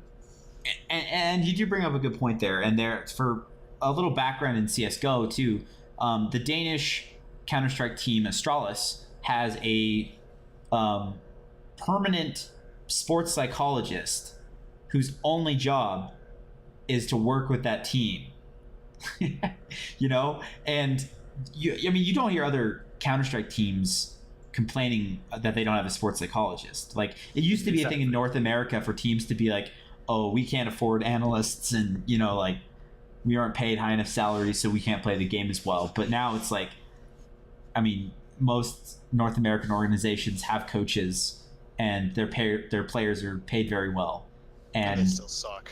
Yeah, and they still suck compared to their European counterparts. No, So I mean, it's like, it is like the example that Savage used, where it's like, Johnny Two Shoes in a pickup game is not going to beat the Golden State Warriors, whether or not he has a coach. yeah, Johnny Ticky Tacky there, like the resources of having a coach is not necessarily holding But him if he back from being tries great. really hard, can he get picked up by Golden State? Like, maybe, and that's kind of the point. Now, Is that well, like, and maybe it's not my responsibility to give you the resources to succeed at the game, right? Like, the game is there for you, and just because, like, you can ask your friends the same questions that I ask my coach, right? yeah, They might not And- give I you mean, the same value of information, but they're Yeah. not Yeah. not a paid individual, so like that's not my problem. Okay, I'm going to bring in a different. It's not a game at all, and it's not even traditionally considered a sport. But in Smash and other fighting games, like, are you allowed to communicate with people during sets, like, at all? Oh yeah, you can yell at the other player if you want. You I was can, gonna like, the say- players can communicate, but nobody can communicate with the players. No, they're so not I mean, specifically like, yeah, like, if barred I'm from doing in so, the but you match, could probably get thrown out of a tournament if you were being like abusing that etiquette. I'm assuming. Well, yeah, Yeah, like, my point was, is like, can you get like ad hoc coaching from your friends during a match? No. No, so like, no one's allowed. Like, how do they prevent that? Like, are you just not allowed to talk? So each like pool in a Smash tournament, and this is kind of like where I was the second point I was gonna heed into my argument about why this is a strange way that the fighting game community handles tournaments in general, which is why this problem is a problem. Like, when you have a bunch of players in one pool that are of a bunch of different skill levels, like, the top players are always going to succeed, right? Whether they have a coach or not, and we've kind of established that. Yeah. But when you have a tournament split like you do in like Counter-Strike and everything like that, that eliminates these complaints between players. And the way that it's handled in Smash is that you have pools of like a bunch of different pools that all funnel into a bracket. Like the winners of pools funnel into a bracket, and pools can be like small brackets, basically. They're like sub brackets of a higher bracket, and they go into the main bracket that is like your top 48, for instance, of the current tournament that's going on while we're doing this podcast. And so the top 48 are now in the main bracket, and they advance through until the end, basically. So, and each pool has its own organizer. So, and each organizer of each pool is responsible for keeping the rules in their personal pool. So, but that still does sound like a challenge, and there has to be some honor involved in. I mean, what if a player goes to their pool organizer and it's like, yeah, this guy was getting, like, his friend was like telling him what to do, or shouting at him in match. I mean, like, honestly, that's an issue to begin with. That's gonna be an issue, and this is one of the points that I actually made in my Reddit post, is that if you're gonna have rules against, because one of their reasons why they made this ruling change is that it's really difficult to enforce coaches, like in whether people are coaching or not. But that makes no sense to me, because you're making a rule This is like the opposite of what they should be doing. Yeah, like you're making a rule that will make it so if nobody can talk to players during any window of the match, it just makes it harder, because tournament organizers have more weight on their shoulders to make sure that people aren't getting talked to during matches. So it's very backwards to me from what your traditional argument would be.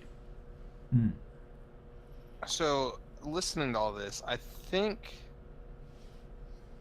I mean, I see merits to both sides. I think just with the way the FGC works, I kind of agree, sort of, with the coaching change. I was going to say earlier that, so in a game like Magic, when you go to a Magic tournament, you're not allowed to reference any notes from outside the match in your match. Like, you are not allowed to read any piece of paper that you have written on once you sit down and actually start playing a match. God, these Magic guys have this shit figured out. They've been doing this for like 20 years. Yeah, 20 or 30 years. Yeah. So I know it's not like a traditional sport or something, but I think it's almost more fitting with the fighting game community than other esports, because it is a one-on-one open tournament format. Actually, yeah, no, the parallels are just all over the place. Those are very similar examples. Kudos for bringing that up. Yeah, and the thing is, I kind of agree and disagree with you, and that's kind of my point, is that, and I think kind of the point that was missed in the post that I made as well, is that in the first section of my post, I specifically say, like, paid coaches need to be a thing in Smash or not. Like, it needs to be like, coaching is allowed in some regard, or it is not. And I'm not talking about like friends telling you how to play the game. I'm saying like people that are salaried by organizations and stuff, whether it's in game or out of game, or in set or out of set, needs to just be allowed or disallowed. Well, can you ever truly regulate out of set? I mean, not necessarily, but I'm saying like there needs to be something against organizations paying players to do it. But is there enough value that a player could receive from in between set coaching that they would still have a coach? Like, with the is there enough reasons to be that gained? they're giving, that the reason that they gave is that coaching is a premium service, right? That because not every player can afford coaching, that no players can have coaching. So, like, my point that I made was that coaching isn't a absolutely, like, just staggering advantage for every team or player that has a coach in every esport. I mean, all of them are the top players in every esport have coaches. So it's no surprise that it makes people better. So whether or not it's in the 30-second window in this regard doesn't matter to me, because either way, if Zero still has a full-time salaried coach, he's still receiving the benefit of coaching. So, and that's can they ever disallow that? Like, is it possible? No. I don't think it is. No. I mean, unless you're gonna lock these players in solitary confinement between their sets and in a 1,000-person tournament. And that's kind of what people said to me. They said that the game should basically be played as though you were sitting 1 versus 1 alone with that person in complete confinement. And I completely disagree. I think that is the opposite of what competitive, like, spectator-based esports are about. Like, if the other player wants to be fucking Captain Zack, and I know you guys don't know who that is, but he's some 15-year-old fuckboy who's a god at Bayonetta and Smash, who will literally, like, stand up and taunt, like, do Bayonetta's taunt in real life at people, like, in the middle of sets. I love him, dude. I love this kid, dude. I fucking love him so much. Like, if you want to do that, you should. Like, you fucking should. Because that's what games are about. That's what competition is about. It's about the mental aspect of the game. And if you can't deal with the fucking crowd screaming the other person's name as you're losing a set, then you don't deserve to win. That mechanic is literally built into the game. You know? Like even Smash builds it into the game. Dude. That's kind of my point, is that, like, that is not how the game is supposed to be played. And so... No, I definitely agree with you on that. And so, like, I don't know. That's kind of my point, is that if you can't... All these people that are saying disallow coaching in this 30-second window, well, I have a newsflash for you. Like, Pierce is writing down notes on Dabuzz full time. It's not like he only writes them down on the sets that Zero loses, or in the middle of sets as Zero is playing Dabuzz. Like, Zero has notes on Dabuzz that go on for days because Pierce... That's his job. Like, his job is to give Zero ways to beat other players, like, even outside of his, like, 30-second window in game. Like, I seriously think these people think that, like, Pierce's full-time job is to fly to tournaments with Zero, stand behind him, watch the other person, and tell Zero what he should do next, as though, like, Zero has no brain for his own. Well, that's... And, like, honestly, has no execution, you know? Given the reaction to your post, because I did read your post, I mean, I think that is what people kind of, at least the perception in that community, is that, like, they feel like the decision making is such a huge part, and that the player isn't making decisions because there's a coach. Yeah, which is, I mean, isn't true. That said, I don't want to come down. Sorry, keep going. Oh, I mean, given that I don't think that 30-second coaching would or would not make that much of a difference, so I think my opinion has kind of changed. I think I'm okay with them eliminating that, just because, again, like, it doesn't really make that much of a difference. The main benefit of having a coach is not that 30 seconds. Now, I don't remember, are you still allowed to take timeouts or whatever? No, I think that you just have 30 seconds between every match now. Yeah, the maximum like amount of time, flow, basically. The maximum amount of time you're allowed to wait before entering the next match is 30 seconds.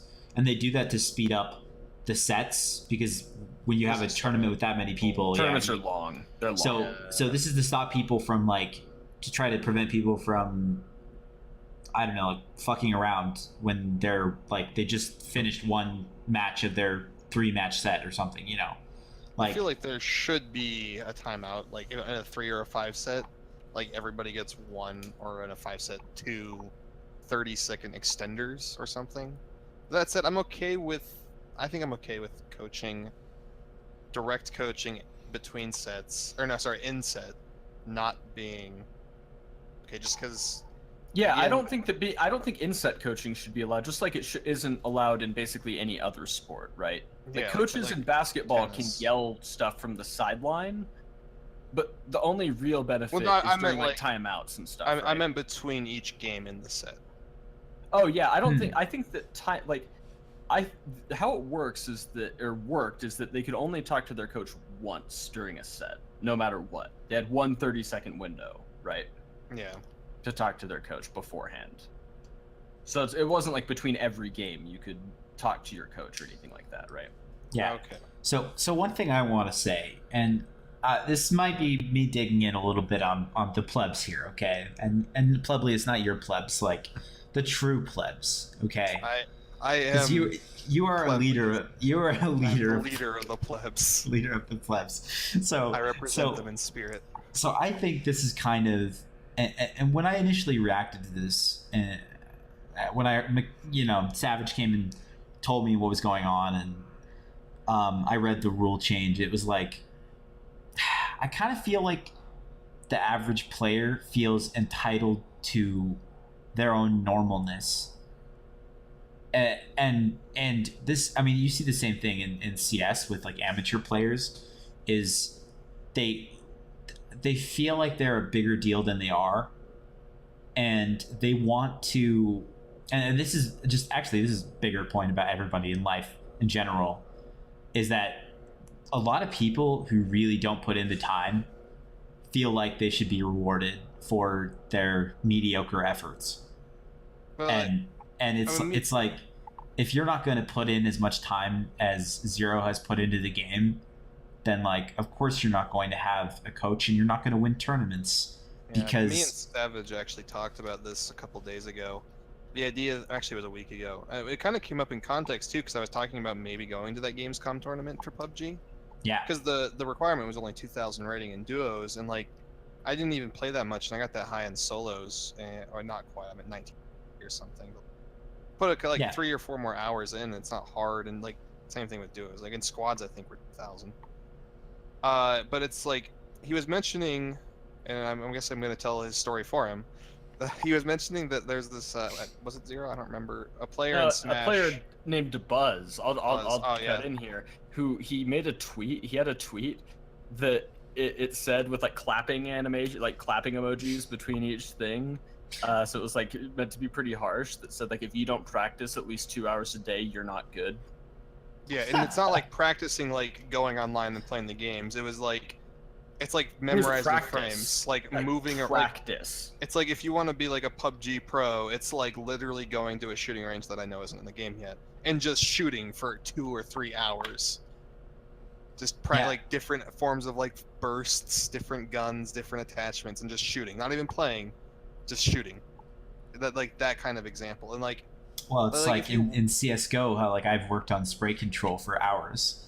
Like, I mean, like when you add up all the post time, was it's like literal hours that I've spent just sitting there with an AK, just like unloading a clip and trying to make more bullets hit the target, you know?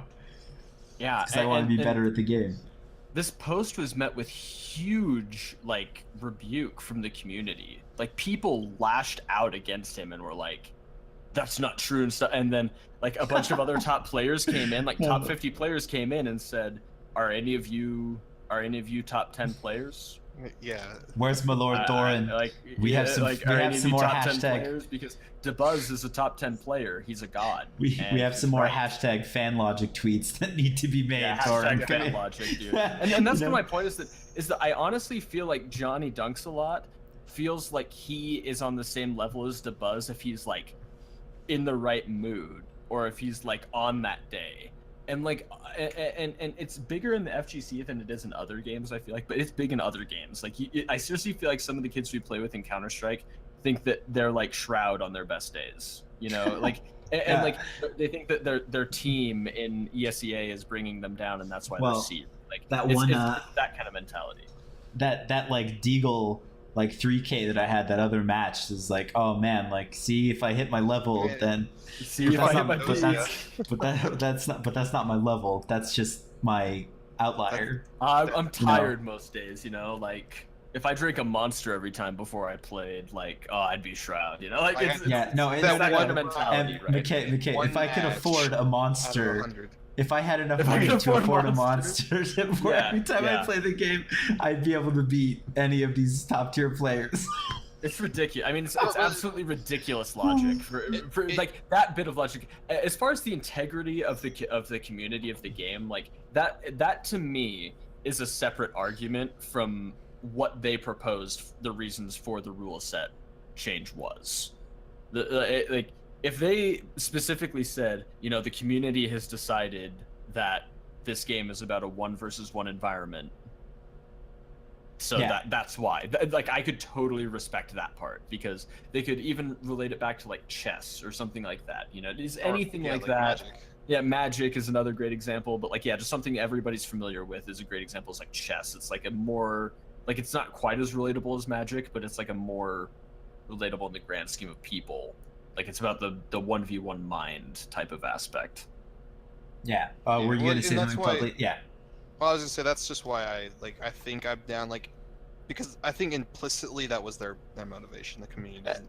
Yeah, and I think that that's honestly a personal opinion more than anything, because I personally disagree, because I think that I just don't understand how personally, and this is just me as a spectator, and that's kind of why I think it's different in fighting game communities, because like I said, it's built by the community. But like as a spectator, I don't understand improving the top level of the game being a bad thing. Yeah. I mean, Well, it's because everybody thinks that they can be in the top level, which, like Right. going but- back to what I said at the very beginning when I was talking about like the egalitarian nature of the game, like there is a certain like degree of sincerity to that, but at the same time, it's like not everyone can be in the best, and most people aren't even going to try to put in the effort, like even if they think that they are or could be. Again, like you mentioned, like if you're not practicing, so like if you want it to be your profession, you have to treat it like a profession. Yeah, it's your craft, and if Yeah, you're not but how do practicing you- your craft, you can't but- improve. but is there really an argument for somebody being entitled to be like, oh, I want to play against a player that doesn't have a coach because I'm like, you know, I mean, I It's- think that as part of the community at large is like, it's weird. It's weird because we generally support like professionalized institution. I think all three of us do. Yeah. And it sounds to me like the Smash community and the fighting game community in general doesn't like that. They like everything to be amateurish. They don't want professionals at all. It almost sounds like. Sure. Yeah, that's and that- which I is mean, something that is like definitely a valid opinion to have, is like exactly like I said in the post that I made. That is a completely valid opinion to have. it's definitely weird for me thinking about like wanting as a player like Fnatic to stop existing, or like SK be like, oh fuck those guys, like I wish they would Well- disband, you know, like This something for another discussion, but it's like how me and Savage have been talking about salary caps in esports.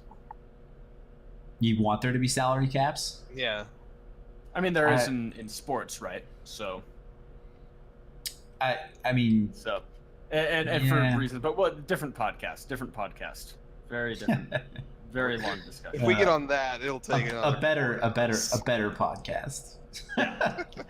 Yeah. Yeah. Hopefully, I'll be around for that one too, because that one's one that I like. So, and we just passed, I'm looking at my OBS now, and we just passed 2 hours and 2 minutes.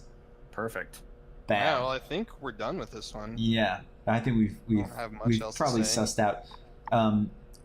I mean, any more talk on this coaching and Smash thing is just beating the proverbial amateur player, you know. Sure. So, or Yeah. beating a dead amateur player is the Poor case guy. maybe. So yeah. Poor Johnny All dunks right. a lot. Well, Yeah. then this will conclude the first episode of Podcast Noir. How about, do you guys have anything to plug? Any last words you want to say before we go off the air and I get a glass of water? Because I'm very thirsty. Well, Savage. Yeah, I'll go ahead and say check out Game Tyrant Expo if you're interested in any competitive esports offered there. They have Rocket League, Street Fighter, Smash. I mean, at so many different types of fighting games, Guilty Gear, all kinds of different stuff. So definitely check that out, as well as just check out Game Tyrant. People are there all different times of day, especially on the weekends, renting out PCs, playing Counter-Strike, playing fighting games, all that kind of stuff. So And this is- definitely check that out. Just north of Salt Lake City in Utah. So Yeah, just check it out on Google. Yeah. Just Google Game Soon Tyrant to first be- thing, just right there in North Salt Lake. soon We'll to put be a link. expanding to, yeah, we'll put a link in the low bar. Soon to be expanding to all around a global. Yeah, they're about to build an office in Amsterdam. I hear. No, I'm just kidding. But that'd be awesome someday. Hopefully someday, right? Yeah, yeah. All right, and Publius, anything you want to plug? You know, just I'm Pleblius. Check out my Twitter. Send us Send us a tweet if you He- have he any needs- suggestions or requests he for needs- topics He needs more Check out followers my on Twitter that Twitch. are not that are not- not random, not porn bots. porn bots. I've got 2 porn bots right now. I need more followers. And check out my Twitch, twitch.tv/Pleblius, and that's all I got. My Twitter and Twitch is the same, Hopty, up there, right next to my face. So, and so I've been your host, Hopty, co-host Pleblius, and thanks for joining us, Savage. Good friend. We always appreciate your insight, and this has been, I think, a very successful discussion. Maybe started off a little slow, but we definitely hit our stride in the mid-game. Yeah. So I'm pretty pleased. All right, guys, that's us signing off. Have a great night. We don't have a closer or an intro. This is a low-budget show. Don't judge us too harshly. That'll do.